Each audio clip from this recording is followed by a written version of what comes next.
We want to look at one of today's matches using the UTR, that's the Universal Tennis Rating, the new algorithm that's helping evaluate players and matchups. It focuses on your last 30 results, your caliber of opponent, your margin of victory. It's a little bit like your golf handicap. Pros have them, and you can have them as a club player as well. John, take us through the UTR with Vesnina and Bellis today. Vesnina, your defending champion, but hasn't done a whole lot since then. So look at that. Her ranking is 24. A lot of that, again, comes from this event. That's almost half the ranking of Bellis, and yet, when you look at UTR, for the momentum investing crowd in there, look, Bellis actually has the higher UTR and certainly the higher UTR over the last 3 months. So again, those are two very different predictive metrics right there, and UTR would have CiCi Bellis winning that match. UTR has correctly predicted a lot of matches this week that the ranking would have predicted the other way. If you'd like to get your UTR as a club player, go to myutr.com and fill in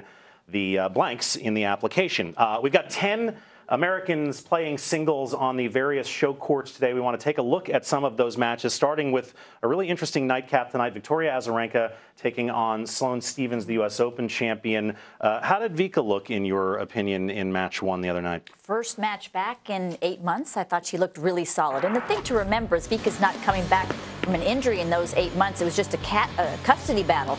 So she's been practicing, she's been playing, she has huge hunger to come back and play, and she looks so appreciative to be out there playing again. So I think her serve could look a little better. She was kind of a little out of rhythm.